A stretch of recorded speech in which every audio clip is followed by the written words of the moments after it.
Hello ചങ്ങായിമാരെ, സ്മകളാണ്.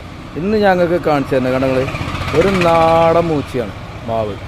അതിന് കണ്ടങ്ങൾ full പൂവിട്ടൊക്കെയാണ്. ഇത് നമ്മളെ ഒരു സുഹൃത്തിൻ്റെ വീട്ടിലാണുള്ളത് കേട്ടോ. മൂപ്പരത് വെച്ചിട്ട് കുറേ ആയി. പക്ഷേ ഇത് അത്രയും ടേസ്റ്റുള്ള മാങ്ങയാണ്. അത് നാടൻ മാങ്ങയാണ്. ചെറിയൊരു അടക്കക്കുരുവിൻ്റെ വലിപ്പമുള്ളുണ്ടാകുക. പഴയ ആൾക്കാർക്ക് അത് പറഞ്ഞാൽ പെട്ടെന്ന് മനസ്സിലാവും. പുതിയ തലമുറ വളരെ കുറവേ കാലത്ത് കഴിച്ചത്.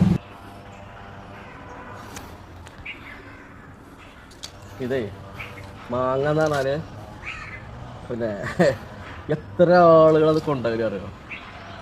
ദൂരത്ത് നടക്കണ്ടായിരുന്നുണ്ട്. 2 കൊല്ലം കഴിയുമ്പോൾ പൂക്കളുണ്ടോ പാടില്ല. ഇവർ പറഞ്ഞ മനസ്സിലായി ഞങ്ങൾക്ക്. ദൂരത്തു നിന്നൊക്കെ ആൾക്കാർ വന്നിട്ട് കൊണ്ടുപോകും.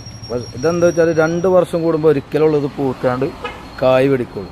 ആ ചെറിയ മാങ്ങ നല്ല ടേസ്റ്റാണ്. ഇതുള്ളത് നമ്മളെ ചെങ്കോട് തങ്ങളെ വീട്ടിലാട്ടോ. അപ്പോൾ വീഡിയോ ഇഷ്ടപ്പെട്ട ലൈക്ക് ചെയ്യുക, ഷെയർ ചെയ്യുക, നമ്മളെ സപ്പോർട്ട് ചെയ്യുക.